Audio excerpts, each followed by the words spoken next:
사도행전 4장 1절로 22절까지 저와 여러분들이 한 절씩 교독합니다. 1절입니다. 사도들이 백성에게 말할 때 제사장들과 성전 맡은 자와 사두개인들이 이르러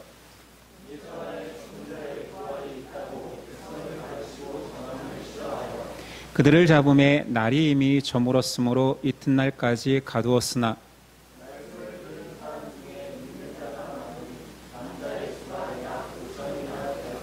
이튿날 관리들과 장로들과 서기관들이 예루살렘에 모였는데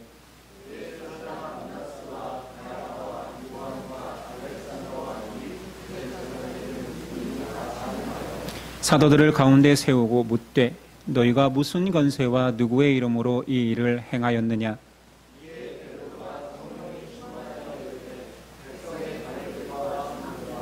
만일 병자에게 행한 착한 일에 대하여 이 사람이 어떻게 구원을 받았느냐고 오늘 우리에게 질문한다면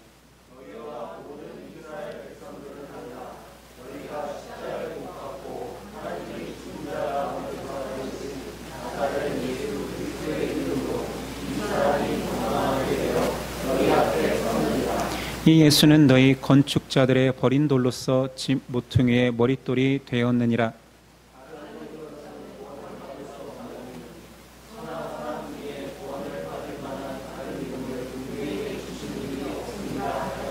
그들이 베드로와 요한이 담대하게 말함을 보고 그들을 본래 학문이 없는 범인으로 알았다가 이상히 여기며 또 전에 예수와 함께 있던 줄도 알고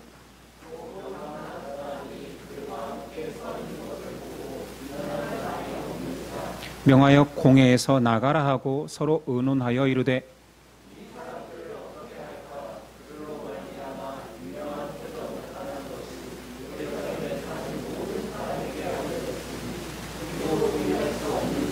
이곳이 민간에 더 퍼지지 못하게 그들을 위협하여 이후에는 이 이름으로 아무에게도 말하지 말게 하자 하고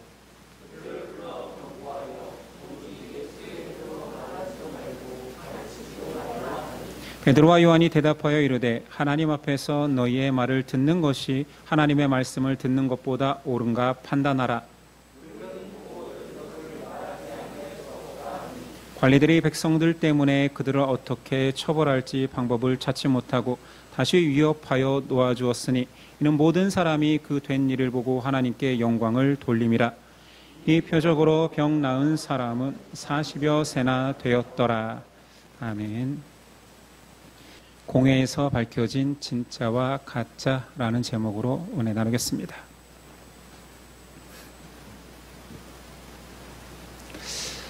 오늘 말씀은 안진뱅이 치유 사건 이후에 산해해드린 유대교 지도자들, 공회원들과 기독교 사도들이 겪은 최초의 분쟁입니다. 베드로가 설교 중에 유대 종교 지도자들이 나타납니다. 그들은 예수님을 처형했던 자들입니다. 근데 그들이 사도들이 가르치는 것을 묵과할 리가 없지요. 성전에서 회중을 가르치는 권한은 제사장과 제사장이 인정하는 랍비밖에 없는 고유 권한입니다. 그런데 사도들이 전하는 내용이 심지어 그들이 처형한 예수에 대한 이야기입니다.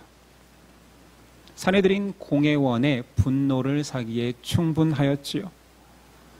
베드로와 요한이 성전으로 향한 시간은 제9시, 우리 시간으로 오후 3시였습니다. 안진뱅이를 고친 이후에 설교를 시작하였으니 아마도 모든 일정이 끝나는 오후 6시가 가까웠을 것입니다. 유대 관습상 재판이 더 이상 진행되지 않는 그 시간 이후에는 체포가 되지 않는데 시간 이후에 체포가 이루어집니다. 법을 지켜야 할 사두개인과 제사장들이 사도들을 불법 감금한 것이지요. 어쩜 이렇게 예수님 체포 당시와 비슷합니까? 다음 날 베드로와 요한을 산해드린 종교 법정 가운데 세웁니다. 제목은 안진뱅이의 치유가 너희가 무슨 권세와 누구의 이 이름으로 행하였느냐에 대한 내용입니다. 예수님도 과거 이들에 의해서 고발당했고 예수님이 귀신 들린 자를 치유했을 때 이 종교 지도자들은 예수님을 향하여서 귀신의 왕 바알세불을 힘입어 이런 능력을 행한다 모함했었지요. 성령 충만한 베드로와 요한이 변론합니다. 9절이야.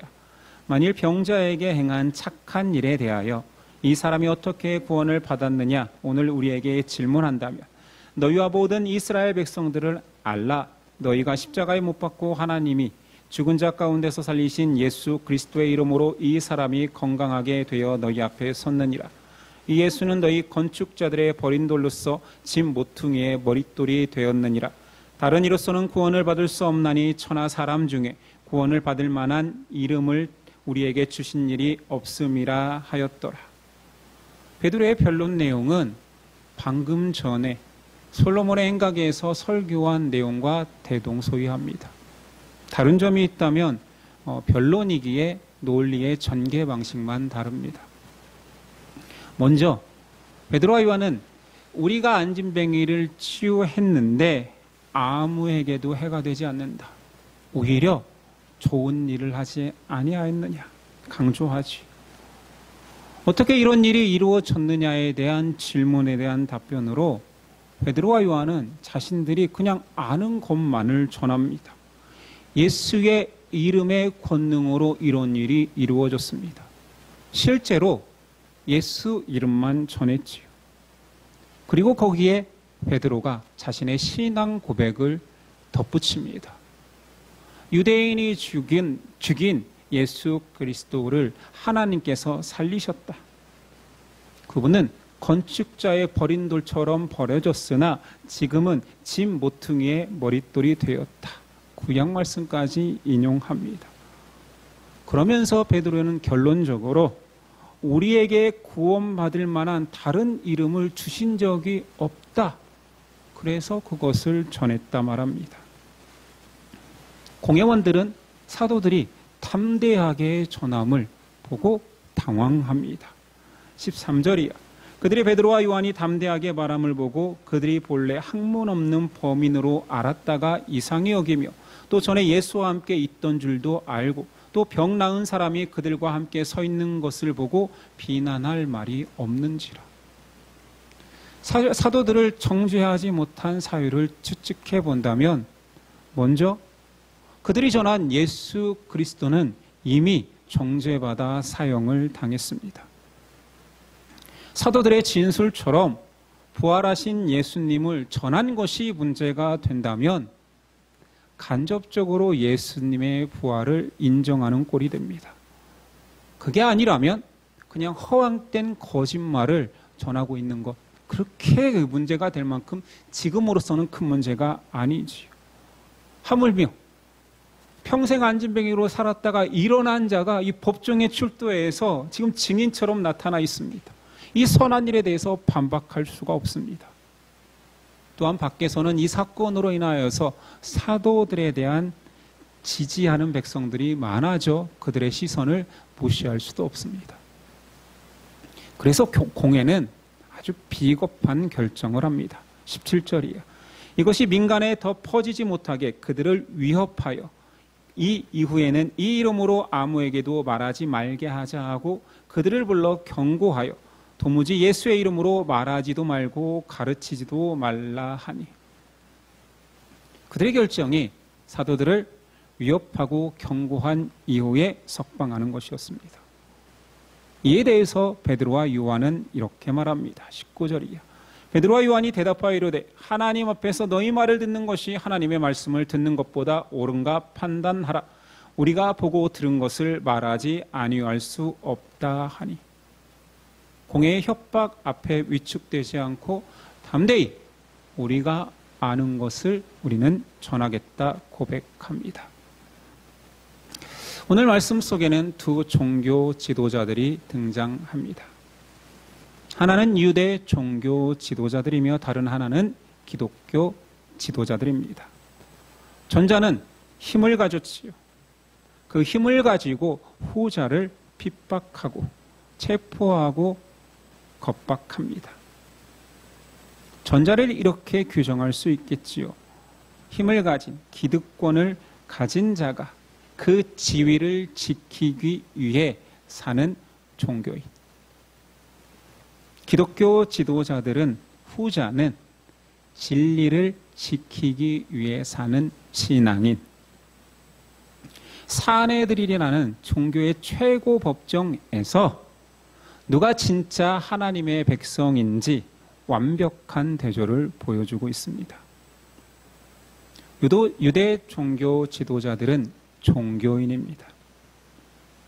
이것은 여러 직업 중에서 종교를 통해 돈을 버는 직업을 가진 사람이라는 뜻입니다. 종교인은 자기를 고용한 사람들을 위해 존재합니다. 사회학적으로 종교라는 것이 그렇습니다. 사람들의 필요에 의해 사람이 만든 것이 종교이기 때문입니다. 종교인들도 사회적 가치를 지니고 있습니다. 사람들에게 더 나은 삶과 풍요를 제시합니다. 그러나 이것 자체가 또한 문제가 됩니다. 왜 그러냐면 종교를 가진 자가 가지지 않은 자보다 더 풍요롭다라는 것을 자랑해야 되기 때문입니다. 한국교회 안에 이루어지는 많은 간증이 이런 문제점을 가지고 있습니다. 내용은 다를지 몰라도 거기에서 말하고자 하는 핵심은 내가 잘 믿으니 너보다 더 많은 축복을 받았다. 부럽지. 그러니까 너도 내가 가진 신앙을 가져봐라 라는 식입니다.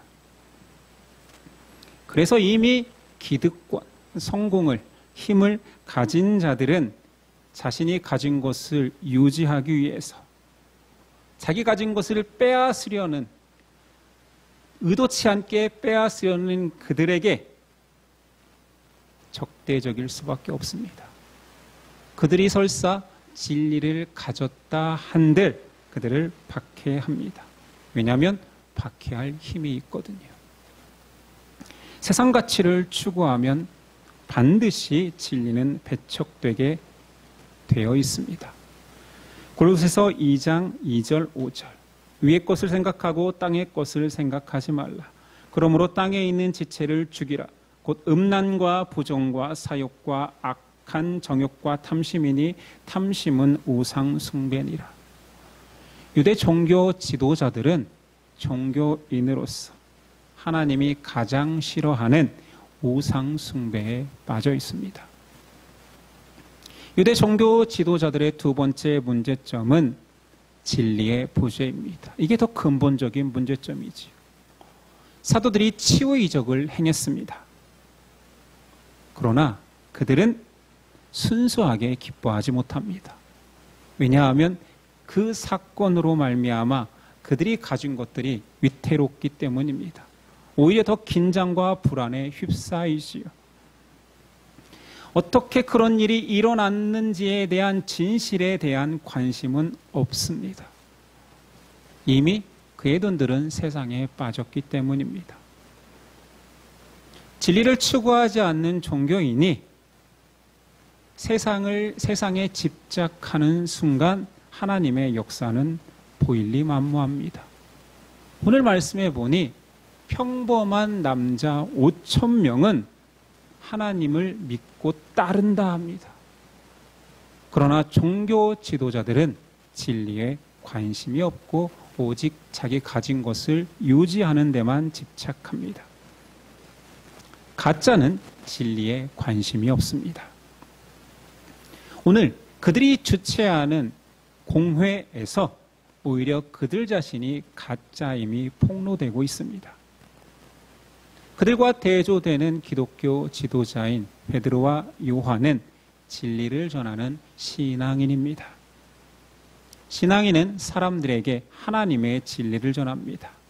그들이 앞서 계속 강조했던 것은 예수 이름의 권능과 예수님을 통한, 부활하신 예수님을 통한 구원이었지요. 그 공회 안에서 기독교인에게 적대적인 사람들이 진술을 듣고 있는데 그 안에서 예수 이름을 꺼낸다라는 것 자체가 굉장히 위험합니다. 그럼에도 불구하고 부활하신 예수님을 전합니다. 왜냐하면 그들이 가진 것 중에서 가장 소중한 것이 부활 예수라는 그 진리이기 때문입니다. 바울조차 부활이 없으면 기독교는 아무 의미가 없다고 고린도전서 15장 14절에 말합니다. 그리스도께서 만일 다시 살아나지 못하였으면 우리가 전하는 것도 헛것이요 또 너희 믿음도 헛것이며. 오늘 첫 번째 종교 재판은 영적으로 영적 전쟁의 서막과도 같습니다. 베드로와 요한은 사내들인 공회라는 공식 석상에서 최초로 부활 예수를 선언하고 있습니다. 예수님의 부활 진리는 영적으로 사탄의 입장에서는 사탄의 사망 선고를 선언한 것입니다. 왜냐하면 사탄 마귀가 가진 가장 강력한 힘이 사망 권세이기 때문입니다. 그것을 무력화시키고 있지요. 지금 사탄은 자신의 힘을 빼앗기지 않기 위하여서 자기 하수인들을 통하여서 부활 복음을 막고 있습니다. 요한복음 8장 44절 너희는 너희 아비 마귀에게서 났으니 너희 아비의 욕심대로 너희가 행하고자 하느니라. 그는 처음부터 살인자요 진리가 그 속에 없으므로 진리에 서지 못하고 거짓을 말할 때마다 제 것으로 말하나니 이는 그가 거짓말장이요 거짓의 아비가 되었습니다. 사탄은 자기의 하수인들을 특히 종교 지도자들을 통하여서 예수 부활을 전하지 못하게 하고 있습니다. 현 시대에도 넘쳐나는 사탄의 하수인들이 있습니다. 여러분들이 인지하지 못할 뿐이지 계속 활동하고 있습니다. 자유주의 신학자들은 예수 부활을 실제로 있는 사건이 아니라 비유적 사건으로 여깁니다. 유니테리언주의자들은 예수님을 메시아로 보지 않고 선지자나 교사로 봅니다. 언제부턴가 미국에서 유행하는 예수 세미나에서는 신약성 복음서에 나온 예수의 모든 내용을 인정하기보다 예수님이 행하신 행적과 어록만을 진실로 믿고 예수님이 행한 그 모든 신비로운 사건들은 당시 신앙을 가진 자들의 고백과 환상으로 치부합니다. 같은 기독교 안에 있지만 그들은 예수 부활을 거절합니다. 사탄은 종교와 정치적 힘을 통해 사람들이 구원받을 수 있는 부활 진리를 부인하게 합니다. 또한 그들은 힘을 가졌기 때문에 가짜임에도 불구하고 진짜를 핍박합니다. 가짜는 세상 힘을 통하여서 진짜들의 입을 틀어막습니다. 그러나 오늘 말씀에 그의 백성들은 진리를 전합니다. 베드로와 요한은 보고 들은 바를 전하지 않을 수 없다라고 선언합니다. 아이러니하게도 오늘 사내들인 공의회는 진실을 가지고 싸워야 될 공의회입니다. 종교 재판의 최고 법정입니다. 그리고 이곳에서 실제로 진짜와 가짜가 밝혀집니다. 가짜들은 세상 가치와 자신이 가진 힘을 이용하여서 진실을 감추려 합니다. 지난주에 최상병 특검에서 파격적인 일이 일어났습니다. 세계에서 단일교회로는 가장 크다고 자부하는 교회의 담임 목사와 한국교회에서 원로로서 가장 영향력을 행사하고 있는 목사 두 분이 압수수색을 당했습니다. 이 사건을 두고 두 가지 입장이 공존합니다. 개신교 탄압이라는 목소리와 법 앞에는 성역이 없다라는 목소리가 함께 들려옵니다. 제가 그 결과를 단정할 수는 없겠지요. 그런데 이 사건에 연루됐다라고 지금 예의주시 받는 한 목사님이 기자회견도 아니고 설교 중에 이런 말씀을 합니다.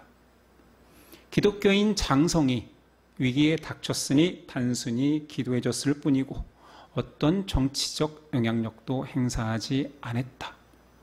설교 중에 이런 말씀을 했는데 이후에 조사를 보니 너무 웃음스러운 정황이 많이 나타납니다. 정말 안타깝습니다. 저도 한때 존경했던 분이고 지금도 여전히 그가 한국교회에 끼친 영향력이 크신 분이었는데 교인이었기 때문에 사건을 무마하려는 권력자를 위해 기도해줬다라는 사실, 반대로 힘없는 사병의 죽음에 대한 진상규명과 슬픔을 당한 유가족들의 편에 서서 기도했으면 얼마나 좋았을까라는 아쉬움이 있습니다. 물론 아직은 의혹입니다. 저도 진심으로 그 목사님이 말씀하신 것처럼 단순히 성도를 위한 기도였으면 좋겠습니다. 기독교가 언제부터 힘을 가졌다 여기고 그 힘을 행사하려 합니다. 진리 앞에 바로 서야 할 기독교가 가진 힘을 가지고 진리에는 무관심한 채 그 힘을 이용하여서 오히려 진실을 감추려 할 때가 있습니다. 아마 우리가 지금 힘이 없으니 그렇게 약한 자의 편인 것 같지만 여러분과 제가 힘을 가진다라면 그 힘을 안 사용한다라는 자신이 있습니까? 저는 자신 있는데 여러분은 잘 모르겠습니다. 가짜들은 세상 가치와 자신이 가진 힘을 이용하여 진실을 감추려 합니다. 진짜들은 가짜들에게 핍박 당할지라도 오늘 사도들의 고백, 나는 전하지 아니할 수 없다라고 말합니다. 진짜와 가짜를 가르는 기준은 진리의 유무입니다. 언제부터인가 교회 안에 능력 위주, 유능이 강조되고 있습니다. 큰 교회는 능력 있는 교회요, 많은 성도들은 유능의 결과라고 여깁니다. 능력 있는 목사를 찾고 있고 목사들도 능력 있어지려 합니다. 진리가 우선시 되기보다는 능력, 힘을 가지려 합니다. 한국교회가 그것들을 신봉하고 있지요. 진리보다 능력을 더 좋아하는 한국교회 아닙니까? 하나님의 진리는 결코 감추어질 수 없습니다. 어느 누가 태양빛을 감출 수 있겠습니까? 근데 하나님의 진리는 태양보다 더 강렬합니다. 21절. 관리자들이 백성들 때문에 그들을 어떻게 처벌할지 방법을 찾지 못하고 다시 위협하여 놓아주었으니 이는 모든 사람이 그 된 일을 보고 하나님께 영광을 돌림이라. 진리는 화려하게 포장할 필요도 없습니다. 진리를 전함에 있어서 미사려고는 불필요합니다. 하나님의 진리는 하나님의 백성에게 들리기에 들린 대로 전할 수밖에 없습니다. 중요한 것은 하나님의 진리는 하나님의 백성이 들린다라는 것입니다. 예수님이 말씀하셨죠. 내 양은 내 음성을 아나니. 예수님은 양으로 비유했을까요? 양은 여러분들도 알다시피 고도근시입니다. 멀리 있는 걸 보지를 못해요. 시야가 아주 안 좋습니다. 그 대신 청력은 뛰어납니다. 고주파 저주파 할 것 없이 세미한 음성까지 다 판별해냅니다. 그래서 양은 자기 양측의 목소리를 기가 막히게 분류합니다. 고대 이스라엘은 목축업자들이 많았고 많은 사람들이 양을 치는데 낮에야 방목하지만 저녁에는 목장 안으로 안전하게 들여보내야 되잖아요. 그런데 큰 부자가 없기 때문에 작은 양을 치는 자들은 공동으로 목장을 운영하면서 저녁이 되면 그 목장 안으로 자기 양들을 다 들여보냅니다. 아침이 되면 또 풀을 뜯기 위해서 목자들이 자신의 양을 부르는데 수많은 목자들의 목소리가 들려도 양들이 결코 헷갈리지 아니하고 정확히 자기 목자의 음성을 따라 찾아간다 합니다. 귀가 섬세하기 때문이지. 그래서 그 양의 속성을 아시는 예수님께서 내 양은 아무리 세미한 음성이라도 내가 부르면 내 목소리를 알아듣는다. 요한복음 10장 27절. 내 양은 내 음성을 들으며 나는 그들을 알며 그들은 나를 따르느니라. 그분이 부르면 양은 반응하게 되어 있습니다. 그분의 음성이 들리면 들린 대로 반응할 수밖에 없는 존재가 양입니다. 예수님이 베드로를 부릅니다. 배와 그물을 버리고 따릅니다. 예수님이 세리마태를 부릅니다. 부와 자신의 명예를 버리고 예수님을 따릅니다. 삭개오를 부르니 수치와 조롱을 무릅쓰고 예수님을 따릅니다. 우물가의 여인을 부르니 수치스러워서 밖에 탈 돌아다니지도 않던 여자가 예수님을 부르짖으며 다닙니다. 심지어 죽은 나사로를 부르니 죽은 자가 무덤에서 일어나 나옵니다. 예수 부활 진리는 진짜 그의 백성들만 고백할 수 있는 것입니다.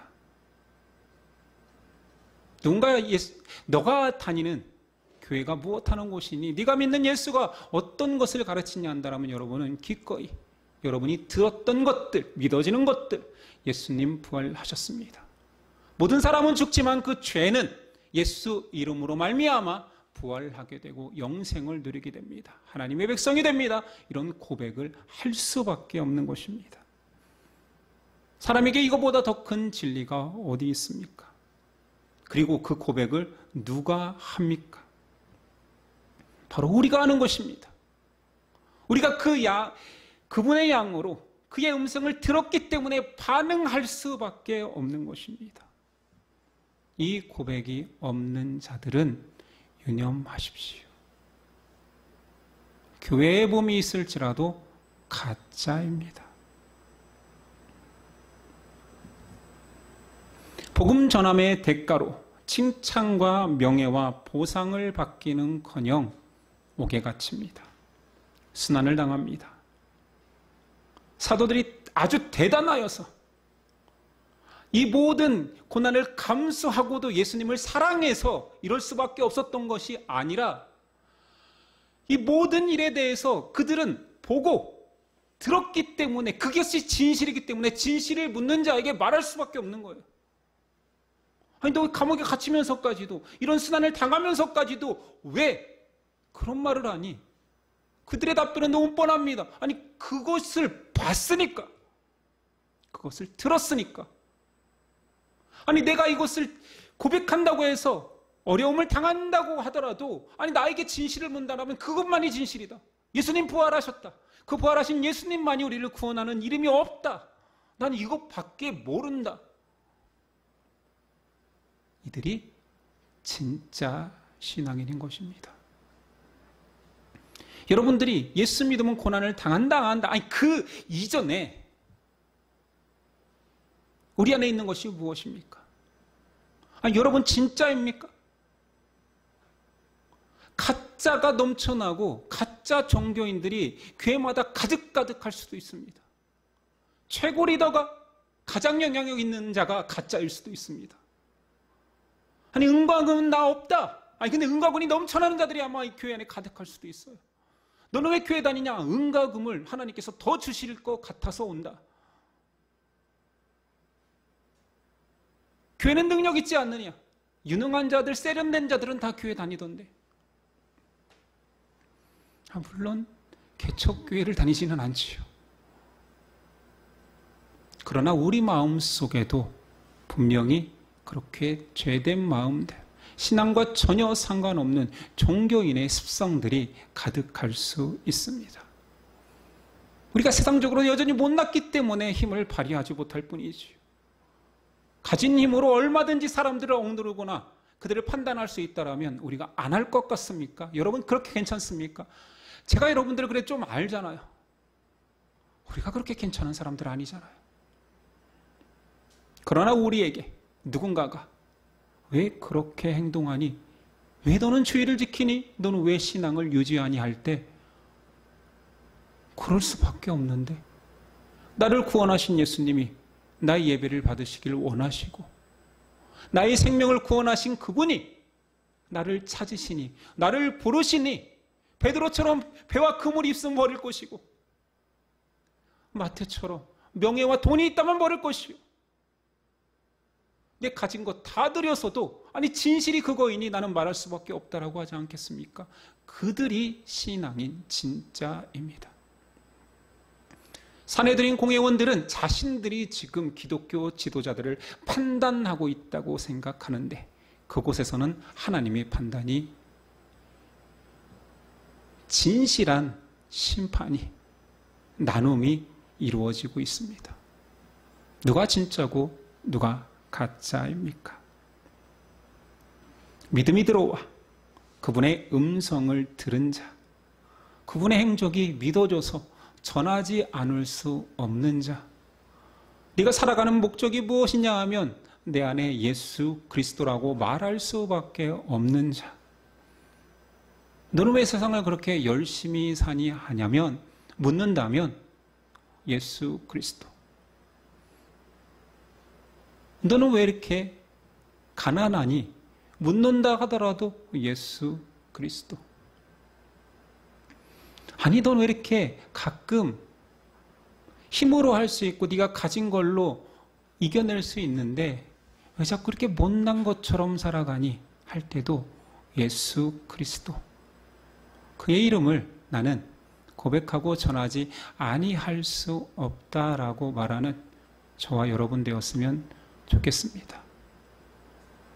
많은 신앙인들이 제목을 보고, 아니 우리 멤버들도 제목을 보고 어떤 교회가 진짜인가 가짜인가 판단할 수도 있습니다.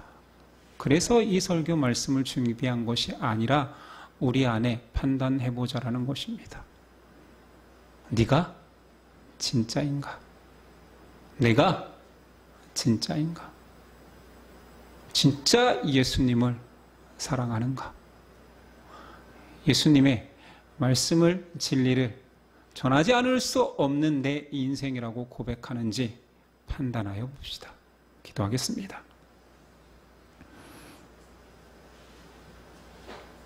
주님 감사합니다. 말씀이 우리를 두드립니다.